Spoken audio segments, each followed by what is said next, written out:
coming.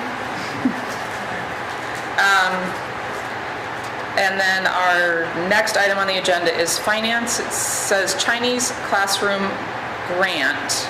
I didn't see anything in the packet. Is there information? There we go. Now you can see it. There actually isn't anything in the packet for this. This is an annual grant that Lou applies for. We've worked this year what she applied for and what they're granting is $12,300. So we just actually need the board to accept that grant. She's already mapped out how she's planning to spend it.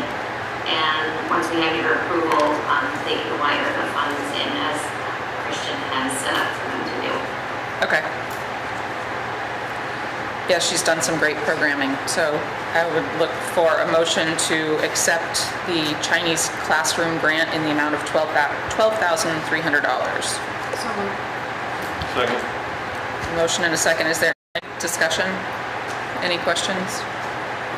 If not, then all those in favor? Aye. Aye. Any opposed? Operations, there's nothing listed, and now Renee, it's you. Okay. I'm going to try to share my screen. Oh, it's been disabled. Give me a second. So there were two things I put, or had Amy put up on the website with the agenda today. Should be able to share now. One of which, yep, got it, thank you. One of which I will go over tonight. The other thing that I didn't print and give Jim copies of was the line-by-line budget, which is, I think, ended up being like 20 pages, and I know some folks like to look at that level of detail. Deanne has taken a pass through it a couple of times, so she's familiar with it. But what I have in the packet tonight is kind of what I have been giving the last couple of years. So what I'll start with is taking all of that budget and breaking it into categories. So if you can see my screen, I kind of have a split screen. The top part is we'll be able to view the 2 lines of the budget at a time with the associated narrative right below that. So this would be pages 1 in the hard copy, and then the narrative is pages 2 and 3 that we'll go over, so kind of side by side looking at them. So the current staffing, of course, is included in the budget. I have factors kind of built in there now based on potential of where the collective bargaining agreements might end up. But if that gets settled before we actually have to vote on this budget, we can certainly refine those numbers to make them more accurate. So that factor has been built in for all of your unionized and non-unionized staff. There was a request to reinstate a paraprofessional at the high school, middle school, high school. So that has been put into that budget, estimated about $47,000 inclusive of a benefits package. Along with that is reinstating, or the request to reinstate a custodian at Fisher.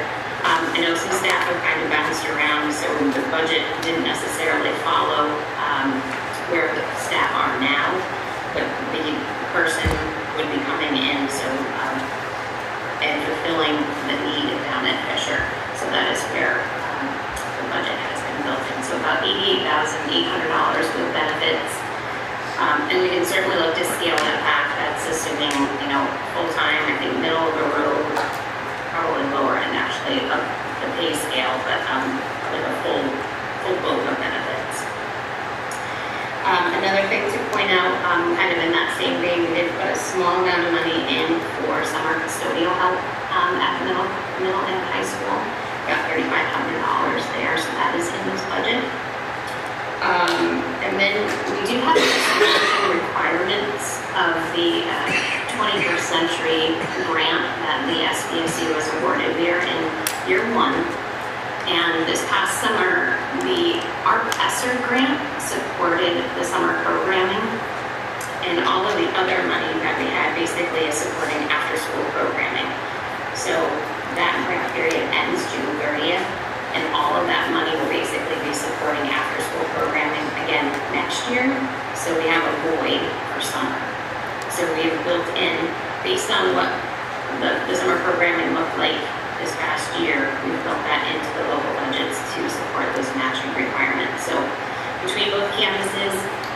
stipends of about $38,000, and then once we get down a little bit further, $1,500 for supplies. Those are kind of the highlights on the positions and the salaries. Benefits, one of the next biggest line that we have in the budget, health insurance, Vermont Education Health Initiative for food. There are rate increases to the Department of Financial Regulation. We're basically looking at these two lines here. So of course the two largest increases, 11.9% premium increases on gold and silver CBHP plans.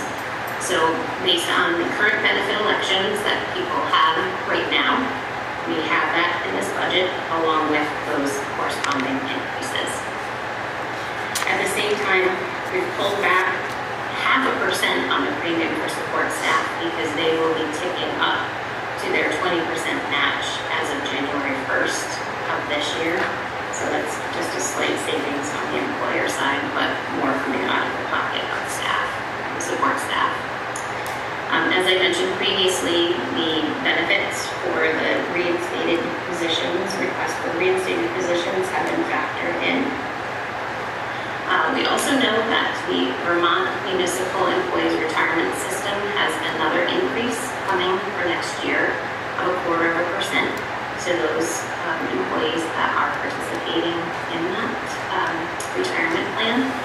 That has been factored in, along with a projected increase to the Vermont State Teacher Retirement System, which is an assessment that we have every year. It usually goes up by about $100, give or take, a year. And this is basically a flat amount that the employer has to pay for any teacher that is relatively new to districts. So basically become a member on or after July 1st of 2015. So for those folks that we know are in that boat, we have factored those costs into this budget. VHI has proposed that the dental rates stay flat for 26. And one other thing on benefits that I wanted to point out is on the HRA. A little bit different for Arlington than it has been for those of you that are on the SU board. The explanation. We've looked at usage of the HRAs, and what I'm budgeting has absolutely no impact on what employees are eligible to use. So for people that are on a single plan, depending upon what grouping they're in, they either get $1,900 or $2,200 towards an HRA. Family plans are $4,000 or $4,200. I shouldn't say it's just a family plan, it's anything beyond an employee-only plan. So they are eligible to use that money every single year, regardless of what we budget for or not. The way that the funding actually works is I'm putting money into, all the districts are putting money into our holding account at M&T Bank that the SVSU treasurer maintains. And years ago, when we initially switched to these plans, the Mount Anthony, SVSU, and SVU-ESD districts were budgeting 100% of what those costs were. So we fronted a lot of money, like cash, into that account, and that's kind of what we've been surviving on so far. About 2 years ago, we started ticking that down from those districts, and looking at what the usage has been. This current year for Arlington, we budgeted 85% of what that exposure is. What the usage has been is roughly about 62%. So what I have included in this budget is pulling that back to 75%. So essentially, if somebody had a family plan that was eligible for $4,000, we're only carrying 75% of that in the budget, or $3,000 instead. The way that the money is actually flowing from Arlington into that holding account is strictly on a dollar-by-dollar, essentially it's called a replenishment every week. Health Equity requires us to maintain, I'm not sure Nick can probably correct me, but it's either a 10% or a 20% buffer. So they make us hold this money in addition to what the current claims are. So every week they tell us, hey, based on claims, this is how much you need to pay in. So every time that comes in, I keep it monthly, and then I give it to Brittany. We process it as a payment that ends up on your warrant monthly. Have not seen them. This month is probably the first one because there was a significant replenishment reimbursement actually from a prior year, about $25,000. So every replenishment we've been kind of spending that credit down, but now we've used all of that up, so now we need to start putting cash back in to cover those costs. So sorry to be long-winded about that, but it is kind of complicated on the HRAs. So before I move on, those are your salaries and benefits. I'm happy to take any questions, or I can just keep plowing through.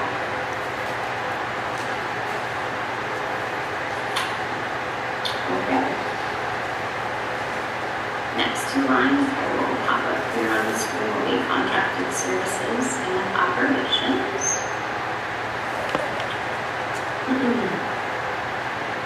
So contracted services, we do have $35,000 that we built in for possible student participation in some community partner programs. I think there may be a couple of students, one or two maybe, that are currently either looking at or have started participating in some of these programs. So Deanne asked that to basically be prepared for that to continue next year, that we budget for those costs. I have made some adjustments kind of going through the budget line by line on some budgets that just haven't been used, and or reclassifying some things that have been carried in a contracted service line, but more appropriately categorized as a supply. So that is why ultimately you're seeing a reduction there. So some lines have been reduced, but others have just been slid down into the supply lines. And then there is a small increase for the arbiter pay contracted service that we set up for a year or two now, of the basically electronic way to compensate our officials for athletic events.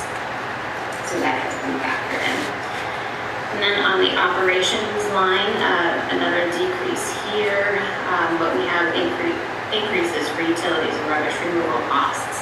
But there were some insurance lines that were kind of tucked in a couple of places that didn't need to be there, so I pulled those out, and then the remaining ones have been projected with increases going forward. And I think probably the biggest things on those two categories there. Next couple of lines, transportation and tuition. So the transportation for field trips and athletics, we don't have like a good enough read on right now, so we've basically level funded that for the field trips and athletics that we moved into the local budget. This also includes the assessment. It does not. The $31,700, yes, is just for the field trips and athletics. You can see that's level funded variance of 0. The tuition line, I have carried possible 6 students going to pre-K programs outside of Fisher. I think we do have maybe 5 or 6 that are in that same predicament now, but we do have students that are also tuitioning in, which we'll get to a little bit later in the revenue. And then I've taken it upon myself, because I haven't got anything from Southwest Tech yet, to kind of look at what their tuition increases have been over the last several years. It averages about 7%. So I've run those numbers based on the other information that's come out from the Agency of Education with the credits that they get back towards their tuition and the on behalf of payment. So these numbers could change drastically depending upon what the announced tuition actually ends up being from Southwest Tech. And then we also are awaiting what that 6-semester FTE averages. So if there have been more students that are going to Southwest Tech, those numbers could go up. But if fewer students are factoring in 6-semester rolling average. The numbers could tick down a little bit, but at least there's somewhat of a placeholder in there. We're not just assuming that things are going to be static, because they certainly haven't been the last few years. They definitely go up every year. The next couple of sections are the supplies and equipment lines. As I've said, over the past couple of years, we've been trying to reclassify purchases out of the equipment line. Oftentimes we think of a table or a desk as a piece of equipment, furnishings our equipment, but the way that our capitalization threshold works is that something to be classified as a piece of equipment would need to have a single value of at least $5,000. We don't buy a lot of things that are $5,000, whether it's a piece of equipment or landscaping or it's a vehicle. We've been working those budgets kind of down and then reclassifying up to the supply lines. So on the supply lines, we do have some adjustments in for projected software licenses and subscriptions that we know are going to be going up. We've made some adjustments based on prior year's expenditures. And again, as I mentioned, reclassification not only from the equipment lines, but also from contracted services. And then $1,500 we added in for grant matching for the 21st century. So essentially that's our summer programming supplies that would cover both campuses. The equipment, there was nothing planned, at least at this point in the year. If there is something, we can certainly go ahead and pump something back into the budget. But as of right now, those lines have been zeroed out. The next couple lines are dues and fees and the assessments. So dues and fees, again, basing things on where expenses have been roughly over the last couple of years, just the minor adjustments there to make sure that we're covering costs where they're actually being spent from. And then the assessments today are based on the current draft that was presented to the SU board on Monday night with the offsetting revenue and the current draft of the long-term weighted average daily membership. It's the first pass of it. It is preliminary version 1, and there definitely are some issues with it because we had 0 students counted in EEE. So EEE is early essential education, which is the special education for our pre-K students. So our IT and data teams are working to make sure that students are counted correctly, and then of course the state is basically pulling that information out of our system correctly too. So we are anticipating a revision from the AOE. They were hoping they were going to get it out to us possibly this week. Haven't seen anything yet. But again, that was what was used to basically share the cost proportionally on those segments of the assessments that get shared that way. So debt service, slight decrease as we're continuing to pay down the construction loan, so our interest cost goes down just a little bit every year. And the tax anticipation borrowing, I'm projecting a small decrease in what our rate is going to be next year with interest rates kind of ticking down. And then no changes on the contingency or miscellaneous, all that stuff. Lines 13, 14, and 15 are all nothing in the budget, just costs showing actuals from previous years. Stop for a moment, pause, let me digest. The next couple of pages in the packet are same budget, just broken out by function. And then you've got a 3-page narrative that's associated with that. The next page in the packet is a listing of acronyms. What page number is that? Let's see, number 8 is the acronyms. And then page number 9 is a new item that I want to share this year. Just to give you an idea of what the FTEs are that are in your budget right now. So FTEs, full-time equivalents, or essentially the number of people you have that are full-time, part-time, working in your buildings. At the top of the document, I have the enrollments as of December 4th.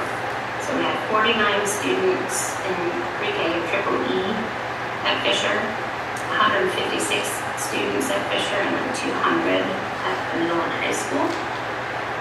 Those low income percentages I have taken directly out of our grants management system. So that is data that the Agency of Education pulls and then loads into our grant management system, which is how we allocate costs for the consolidated federal programs, also known as the title grants. So that's where those numbers are coming from. So just scrolling down through the middle column is your elementary school staffing, and then the right-hand column is your high school staffing. I have vacant positions in the budget right now highlighted in pink. So the principal position at the high school and math teacher position at the high school being vacant.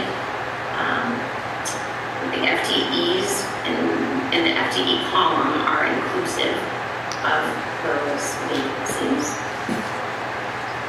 And then I've also noted a little bit further down below, highlighted in blue, requested positions for the custodian at Fisher, and the pair back into the middle school, high school, and then your totals there at the bottom. 32.75 FTEs at Fisher, again with the requested position, and then 31.55 FTEs at Manila High School with the vacancies and requested position.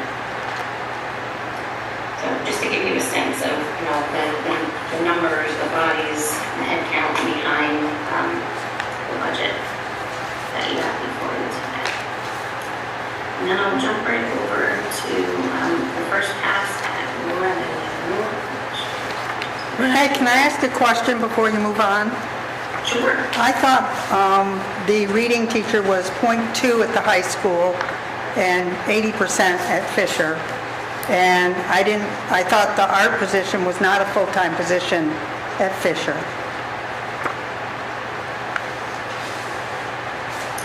No, those FTEs that are represented on that page are what are in the budget. So the reading teacher at the elementary level was a new position that we added last year. It was a position that was previously funded through ESSER as an interventionist, but we pulled that into the local budget last year. I'm not aware that the staff may be split between the two campuses. It's possible, but I can just tell you that in terms of the budget, I have it factored in at Fisher as a 1.0. Okay.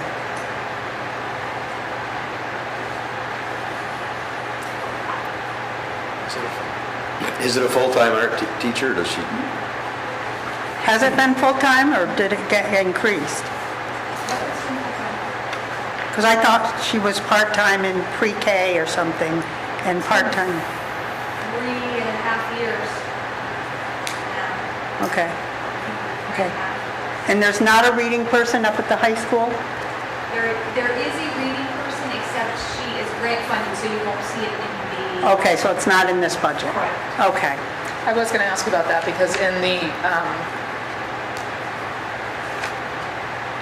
goals, you had reading and interventionist as part of your strategy for the literacy goal, so that's the grant funded. Okay. That we share between the two budgets.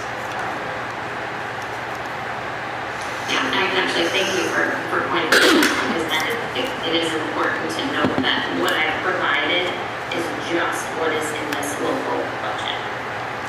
So it doesn't include grant positions.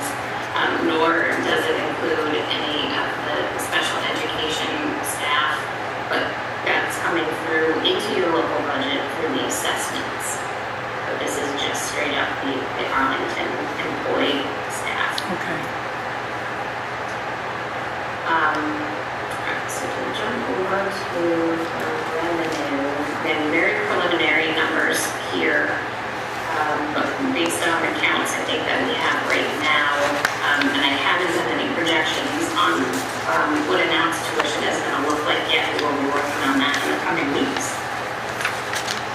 But an increase at the secondary level, a decrease of one at the elementary level, and then more pre-K students coming into and from other areas.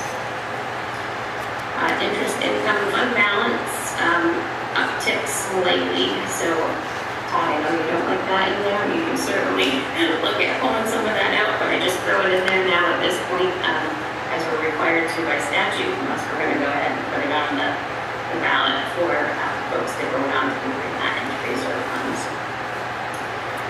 We do have another round of the English language learning categorical aid set to come in based on the number of learners that we have in Arlington.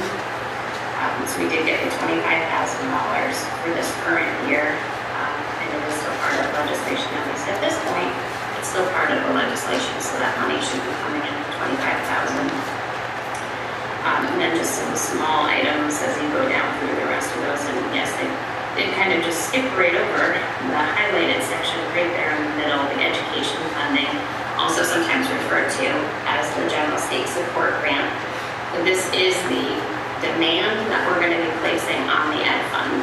So this is really kind of what is driving your tax rate. So we look at our expenses, we take offsetting revenue, and then this is where we basically start getting into that calculation of getting down into the tax rate.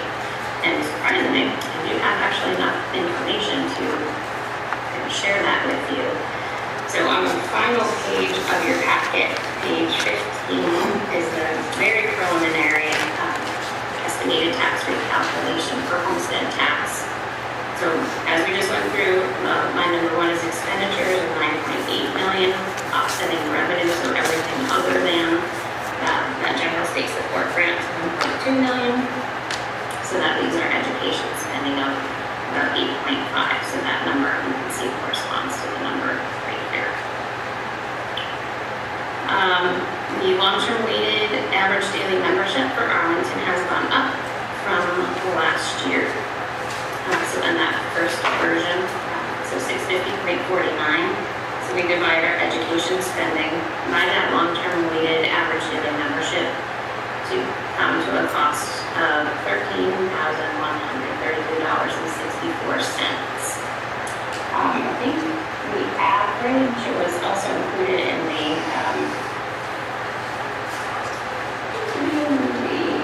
tax commissioner's letter that came out on December 2nd.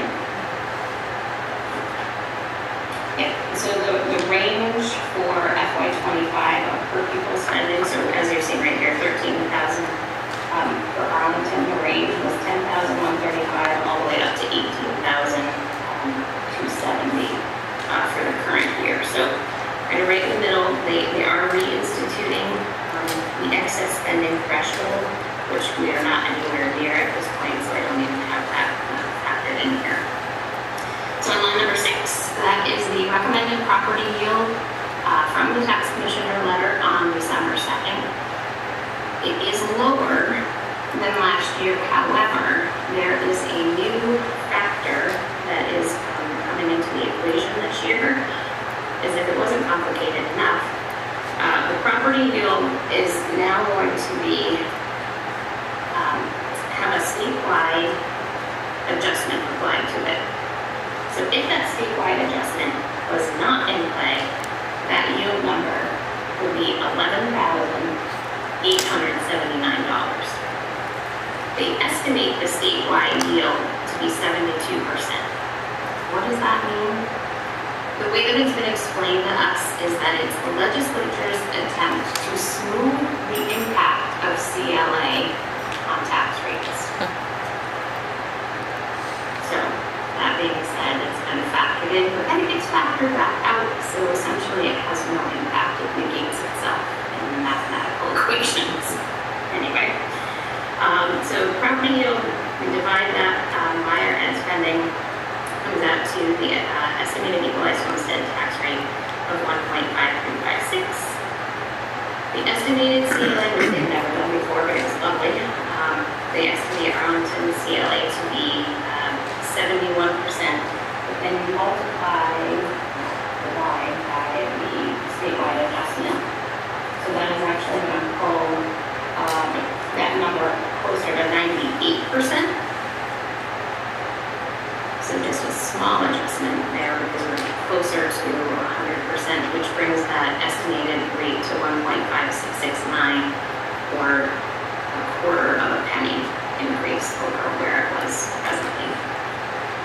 And I know this is a lot to digest because when you look at the budget itself, yes, this preliminary first pass at it is an 8.5% increase. Look at the education spending of the general state support grant on the revenue side, that's an increase of 8.7. But when you factor in everything else, the long-term weighted average daily membership is going up, so that's helping. The CLA, I'm sorry, not the CLA, the property yield, again, without the statewide adjustment, is higher. So that's basically stating that the ed fund is going to be able to support more.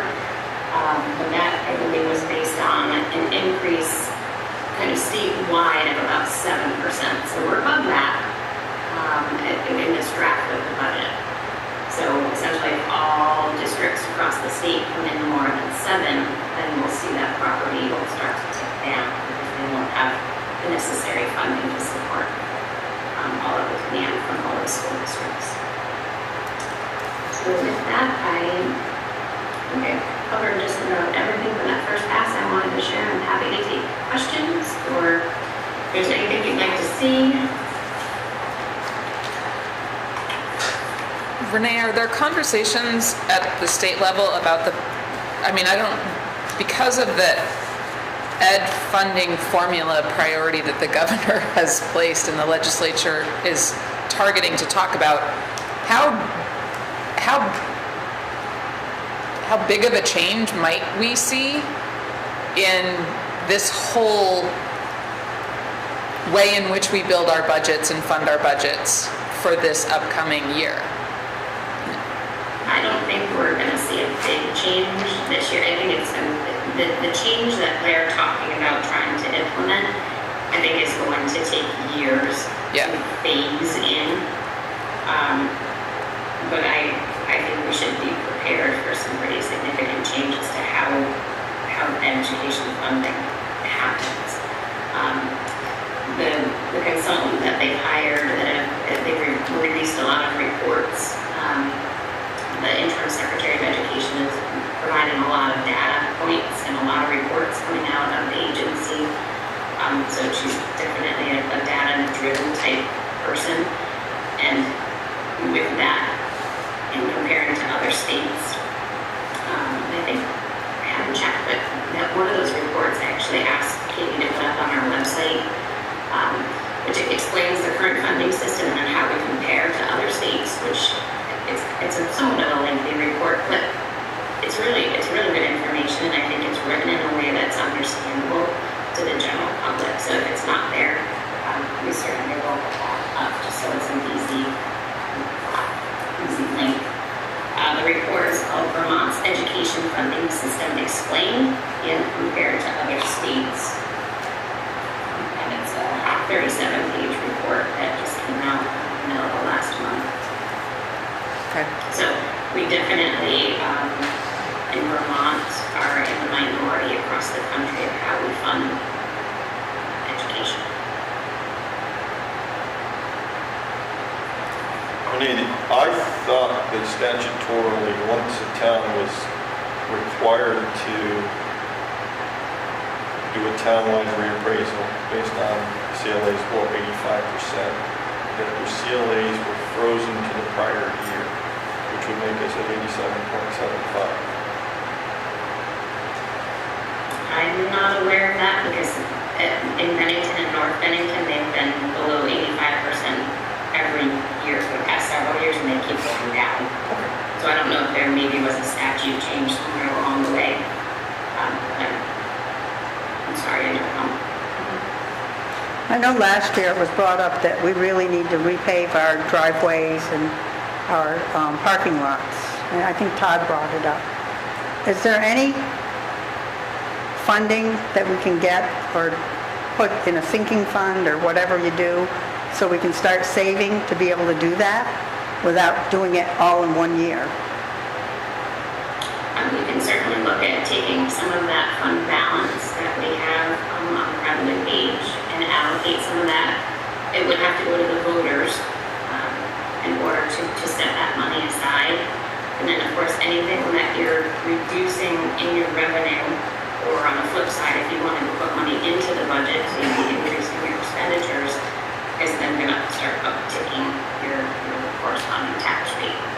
So what you have before you in draft one right now is using all of that fund balance as offsetting revenue, but you can certainly, as you've done in the past, use it to start putting money back into those reserve funds that have been supporting a lot of work that's been happening on campuses the last couple of years. Okay. Or you can bond And it as far out. as construction, the construction aid, I don't even know if that's going to get off the ground. I didn't actually read the bigger article today, but I saw the headline that the governor's not going to support it unless they can figure out a way to fund it.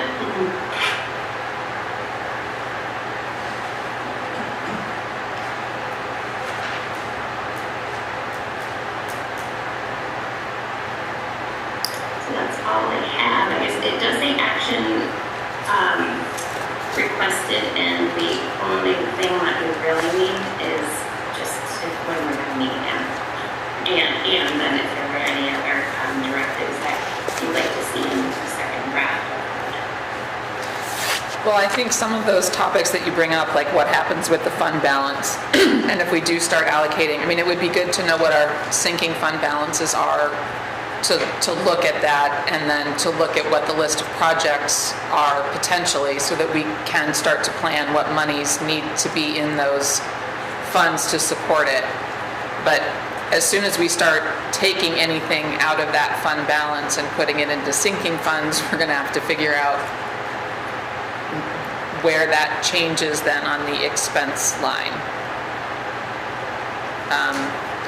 That's approximately, I mean, as a rule of thumb, last year it was like every 55,000, it's about a penny. I mean, that's a rule of thumb, that may be a little bit more. So for every 55,000 you take out of your revenue line, it's going to drive your tax rate up by roughly a penny. So that's just something to keep in mind. Right now, we're essentially Flat. a flat tax rate, assuming everything stays Yeah. similar. And all of our increase in this year's budget is essentially salaries and benefits, which you have to have. Yep, So you're really not cutting anything unless you're cutting people. right. So, I mean, I'm way more optimistic about this budget this year than I was Oh, yeah. last year. So it's, Yeah. in my opinion, good. It's a great It's a really good starting place point. to start, that's for sure. So, and even though you'll be presenting this year, that's an easy presentation that it's essentially a flat. I'm presenting. Well, you're the chair. You're the chair. Does that sound like you want to make a motion to accept the budget as presented? I'd like a little more firm numbers from the state first. It was just, because Renee's got so much on her plate right now, including needing to leave us soon, so I'm ready for Yeah. that. Jump over to North Bennington. CLAs usually come out the week before the new year. So everything that's, again, in this budget now, I've never had an estimated CLA before, but it was on the tax department's website. They listed all of the towns with the estimated CLA, and the statewide adjustment is also an estimate at this point at 72%. So, yeah, a lot of things that happen, the timing doesn't always work out well for school boards to make the decisions because the legislative session is just going to get started programming. Mornings, January 23rd, which is a Thursday, and then the last day, February 2nd, which is a Sunday. So really, the last week in January is when Robin would have to have the warning posted. We can certainly have it done and signed ahead of that. We just want to make sure that we're working within that window and that we get the documentation to her in time to do what she needs to do. For me personally, I'm very comfortable where I don't, Yeah. I don't see a ton of need for super lot of need. Dan, Unless something changes significantly from the state that we're, as those numbers come out. I love to save, you know that. I'm big on putting fund balance into savings, but Yeah. I just don't know if we're there yet. I think our CLAs need to recover first before we do that, Yeah. but that's just me. Dan, from a programming standpoint, as you look at staff and needs and goals, does this give you what you need to accomplish what has been outlined? Okay.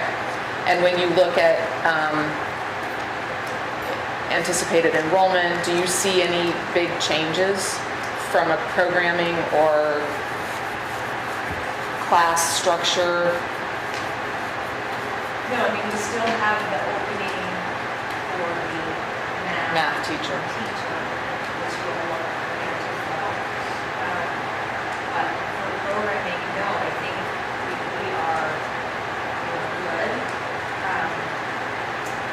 The two positions that we added are current positions Yeah. already that we have agreed on, so Yeah. I'm comfortable with those two positions we added in. So I think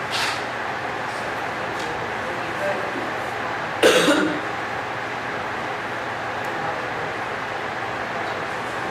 Okay.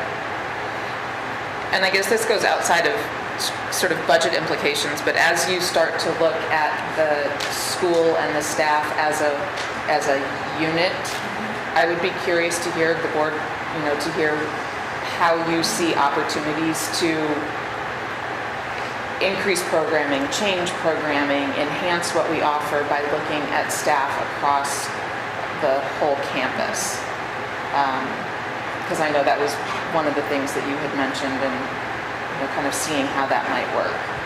Yeah, the view is different when we're not looking at one building. Yeah. Making sure your building has, I now have a in-district needs. Yeah. We've already been doing some of that, very small level, but they're already in practice. Okay. Yeah, I mean, if we can get the budget approved, it would be interesting to see what kind of opportunities there are. You've got language, and you've got 2 full-time art teachers and 2 music teachers. Like, are there opportunities to enhance program offerings that we have? Renee, do you have your hand up? I do. I just saw another note that I had on my paperwork here, with a question about the treasurer's salary. I know that gets voted on from the floor, and I just wasn't sure, something for the board to consider, that if you wanted to make an adjustment, it'd be great, obviously, to have it in the budget before that happens at the floor meeting. I think it's been flat for the last 2 years, maybe 3. So just wanted to. Our town treasurer is no longer elected, so the salary is set by the town, and the school district's portion shouldn't change. It's a hired position.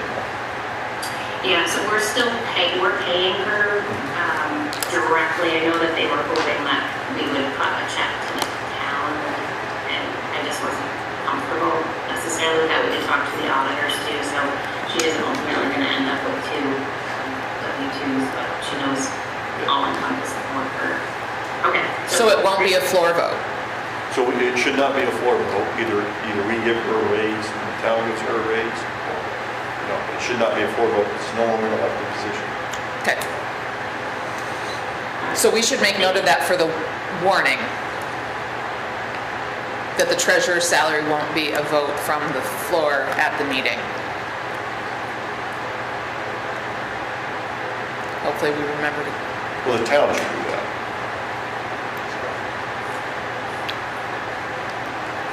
That's my opinion, because it's usually done in the town portion of it. okay.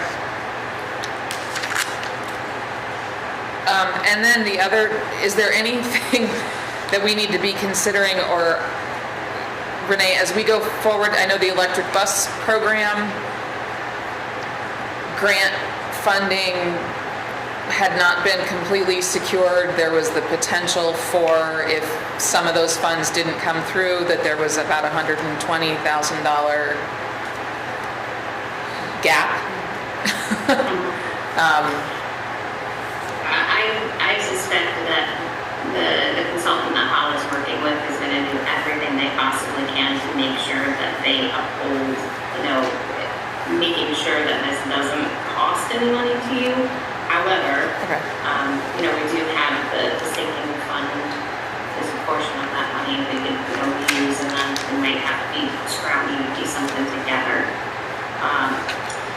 Holly doesn't have a good estimate yet on what the increase in the electricity will be, and this is kind of the SU level. But I've left a significant budget in there for gas, which we won't necessarily be using. So hopefully that'll be offsetting, but we'll know more, next summer when the buses come and we start using them. Okay. Okay. But of course, if it's certainly something that you could put in, as a contingency into this budget, just so you have something as a placeholder. But again, anything that you add, Yep. it's going to push up the tax rate. Yep. Okay. Does anybody have other? Well, I just have a thing about tax rates because I pulled up our prior, going back to 2014. The town hasn't seen an increase in the tax rate from schools since 2008, FY19, and we're about even with FY19. So this board's done a really good job, along with budgeting and stuff, and our folks to keep those tax rates pretty good. So I think that's something we need to point out as we go into presentations and things. And last year we were estimating $1.63, but with the increase in the tax yield, $1.56, which is 7 cents lower, which is good. Yeah. So, and the fact that this budget, even with really low CLAs, is coming in about the same, it's good news. It's really good news. But the messaging, that the governor's already started is that everybody's going to see a, 7% increase in their taxes, and Well, I think- we tried really hard to alter that because it doesn't necessarily apply everywhere. Well, I think that's important to know, because I've heard that a lot, we got a 14% increase in tax. You did not get a 14% increase in taxes in Arlington. That is not the case. It was, I just closed it, it was 7 cents, so I think it's like 4.6% in Arlington. So I think it's important that the public knows that although the average throughout the state was 14%, we were at the low end of the increase from the prior year. 5.1%, and that we did have that up on the website for quite a while, but after everything kind of settled down, we took it down. And I'll certainly do that again, so we have that comparison and try to put, update the graphs and stuff that we had last year too. Perfect. Dan, thank you for your work on this. Renee, thank you for your work on this. Thank you. I know you need to go. I'm gonna go move into the other room. Bye. Good night. Thank you. Bye. At the SVSU budget meeting, Scott had asked, given the proposed increase and what that SVSU budget is looking at, it's, I would say, I'm going to say less of a concern for us. Our assessment is actually going down or is essentially flat. But he had asked that the representatives go back to their boards and kind of get feedback, if there is any, to factor into the conversation about where do we go next, if anything. with altering the SVSU budget. Renee has done everything that she can in the total SVSU budget to pull back everything where she can. Any additional changes to the total budget would have to be bigger changes that are pushed back to the administration. So I think we're in a good spot with a flat assessment, but it's right now, it's an 8.3% increase that is proposed for the SVSU. And there's been a lot of conversation about how that increased spending has built over time, but it's a big budget. And one of the things that we talked about is with, they have SVSU and their staff with an 8% salary increase and the percentage increases in benefits. To have an 8% overall budget increase is actually not that bad. The first pass was a 10%, and then, like I said, Renee's pulled back everything that she possibly can. So we'll see. Some of the other member districts have a much different story with their assessment increases, so we'll see what they come back with.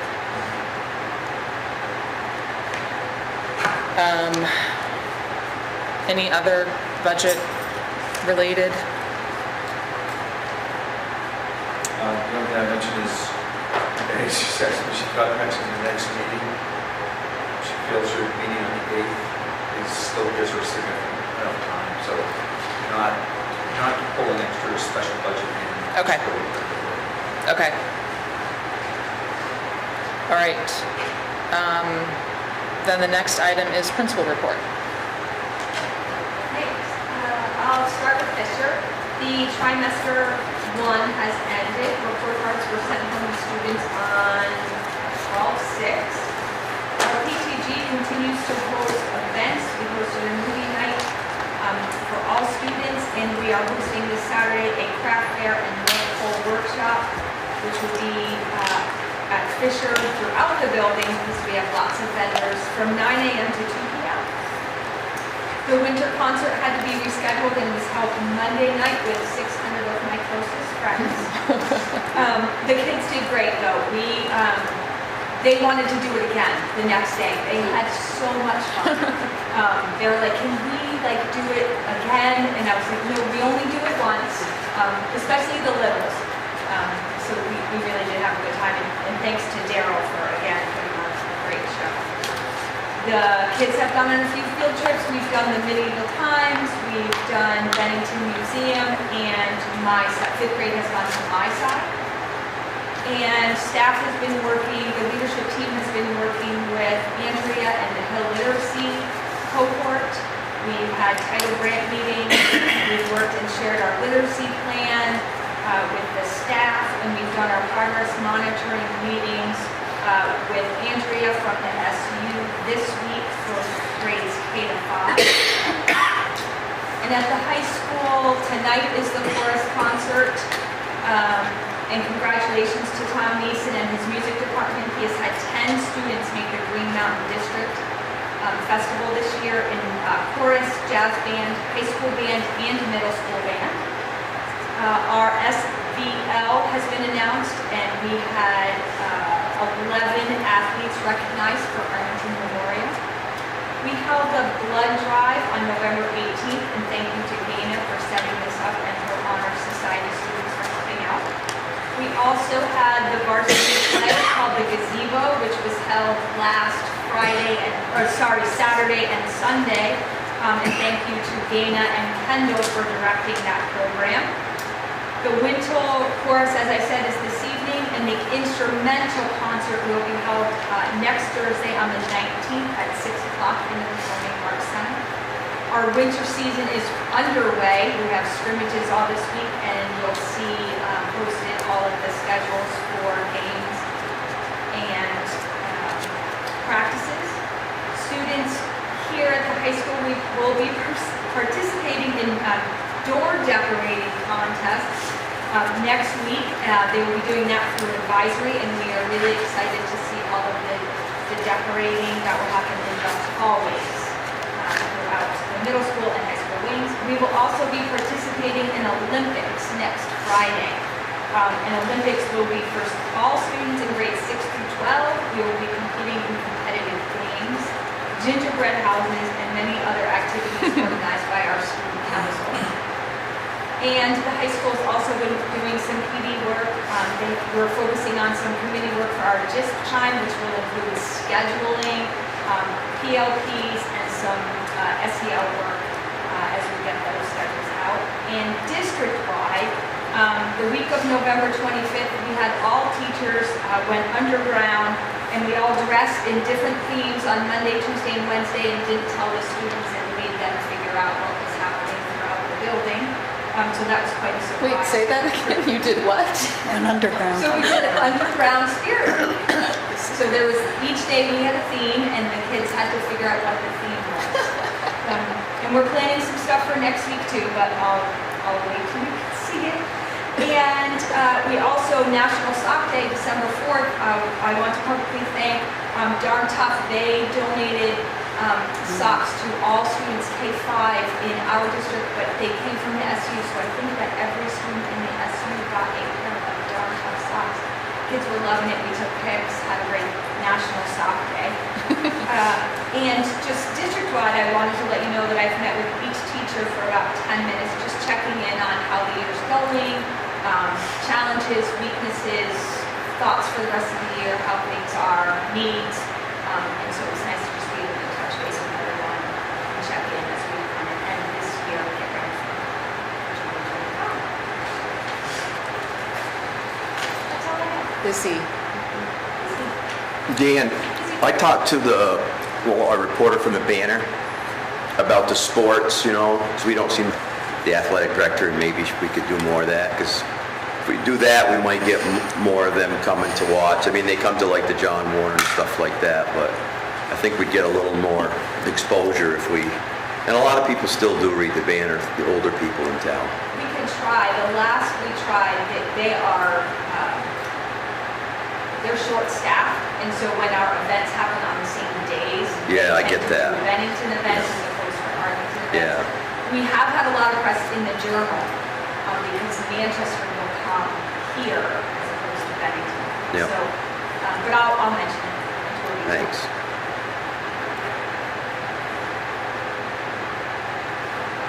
Any other questions for Deanne?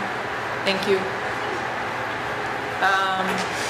No policies, there were just FYIs at the bottom on administrative regulations on a few of them. The consent agenda is really just the minutes and the warrants.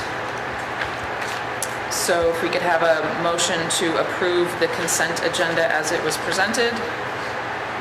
So moved. Second. Motion and a second, any discussion? All those in favor? Aye. Aye. Mr. Culhane, I'm going to talk about administration structure. I met with your principal, and we talked about how the administrative structure is this year, how it's working, and we both came to the conclusion that it is working, much to her credit.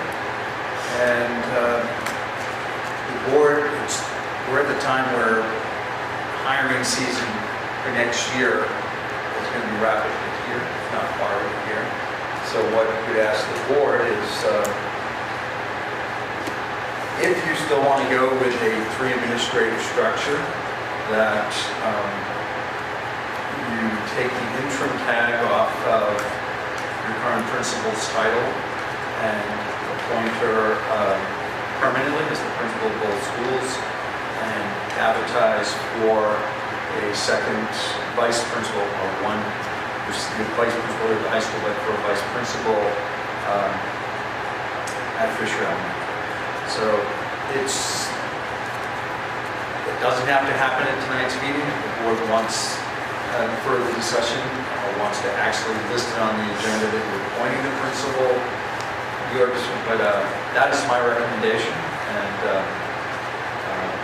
and also to say, to speak for Dan, she's right there, but it's also, she was included in that. So a 2 vice principal structure with 1 principal for both schools. Deanne, has there been anything else that has surfaced that you've noticed? I mean, I know we kind of mentioned it in terms of staffing in the budget, but anything that you've noticed in needs that you would have with a different administrative structure, or do you have the positions that you need? I think the addition of the Assistant assistant principal. teacher would be the one thing that would be the missing piece. But I don't think that's going to change your budget necessarily within that. So currently, we have an interim principal, we have an Fully appointed vice principal for the high school, but you have an interim athletic director. Is that the only other interim position that we have? Yes. Yeah. Okay. Okay. So if you, it is my recommendation, superintendent, you appoint Dan Cross as the principal of Fisher Elementary and Arlington Memorial.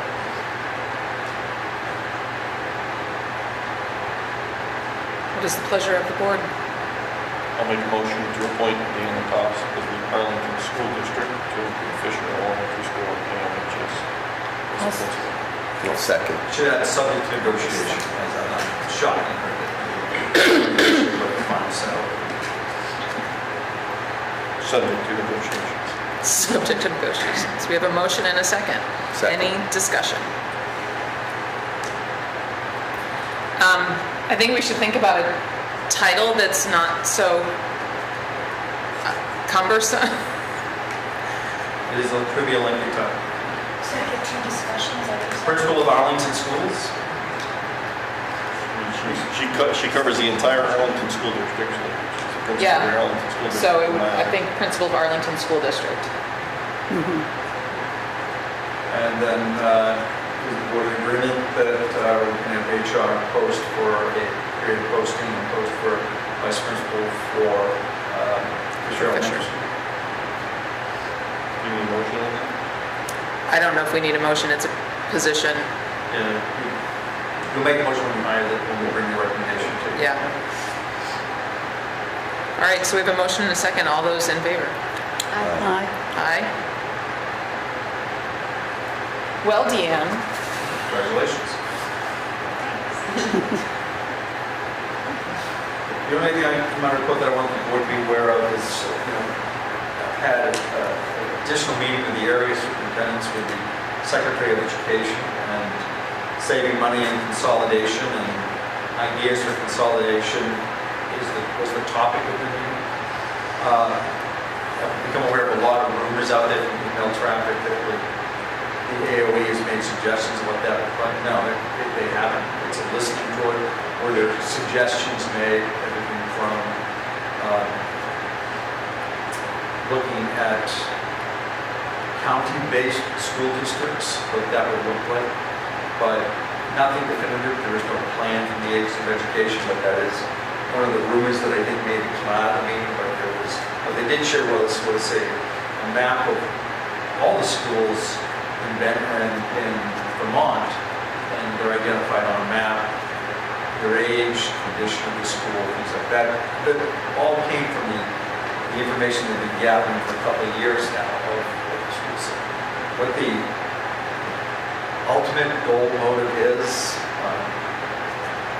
to address declining school enrollment. The Secretary did acknowledge that saying countywide boundary for schools sounds good on paper, but there are physical realities that could alter that. So I think it's important to know that, before this information gets out there, we clearly acknowledge that. So I thought it was a productive meeting to at least begin that conversation and to have a place in those conversations. I think there was a board meeting up in Rutland that I was made aware of that someone thought that there was already a master plan for consolidation. If there is, I certainly haven't seen it. AOE said that that does not exist. It's still on their listening. And That's all I have. Okay. Todd, did you want to talk about the facilities needs? Yes, so Jamie sent Dean and I a proposal. One is for the ditch between Fisher School and what would be the homes on Peaceful Meadow, I believe that's the street name. That it has to get cleaned out every so many years. It's due. It's not an emergency, but it's due. He got a couple quotes from the normal individuals that do it. One was for $3,500. The other one is for $29.05. And then he has also asked for us to consider adding additional parking along the road that goes out to the red building, the maintenance building, and where the buses are kept. It would alleviate some parking issues that are occurring in the library area, as well as parking issues when it comes to our buses coming in and out. Because during soccer games and things like that, when our buses are coming in and out, it becomes a little bit difficult for our bus drivers to navigate through the parking. Two quotes, one 5240, the other one 5700. I believe it will add approximately 40 parking spaces along the roadway, which would be a significant improvement. Well, I'm surprised you get that many. I think it's along both sides, all the way down. And then there's removal of sod, adding stone and gravel. So grand total would be approximately $8,200. Depending which bid you go with.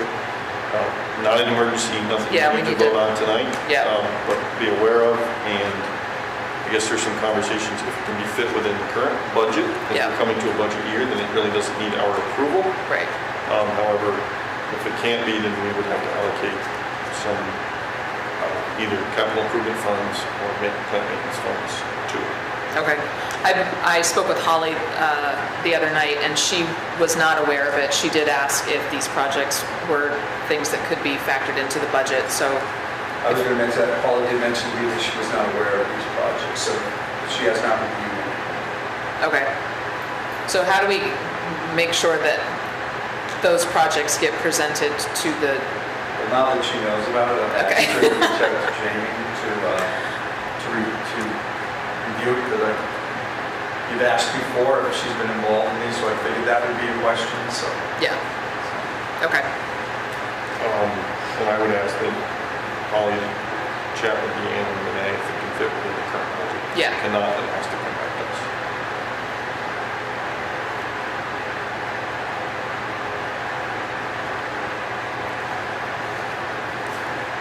and then our other committee activities, have you guys set dates, and have you started meeting on the contract negotiations? We have not set a date yet because I've been out Okay. of state for Okay. the last week. So. And I did forward back to Nick that we have received a draft memorandum of understanding that we had talked about previously, so I will share that with you. Nick has it. I think we kind of left that the negotiating committee would work on that in the context of, And Nick reached out, like just said, I was in Maine. Yeah. And just with. Okay.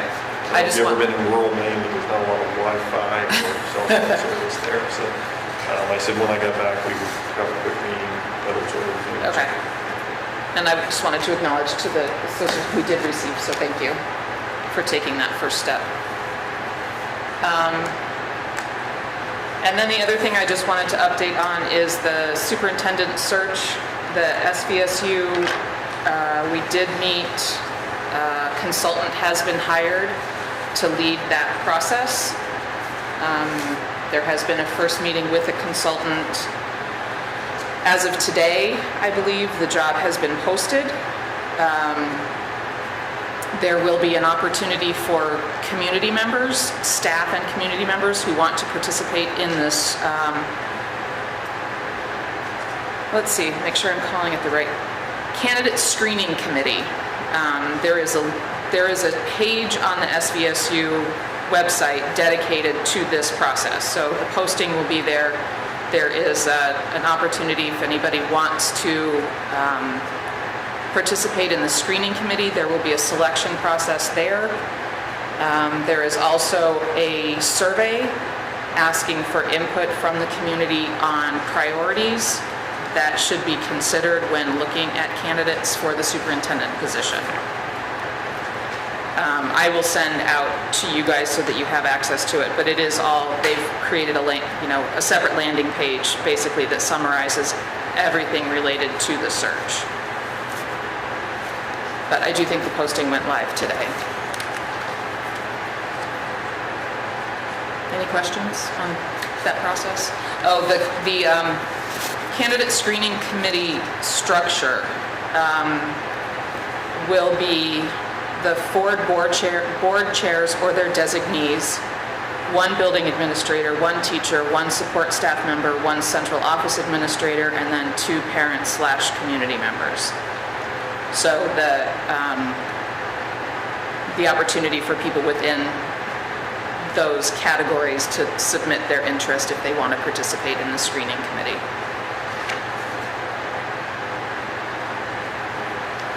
All right. Then we have some FYIs. The budget status report was in the folder. The internal financial controls document was in the folder. And then administrative regulations on 2 policies, attendance and curriculum-based field trips. We do have an executive session on our agenda for 1 VSA 313-1A to discuss contracts. Request a motion to enter into executive session and invite the superintendent. So moved. Okay. No. That's the last item on the agenda. I don't anticipate any specific action coming out of it, so for anybody who's interested in departing.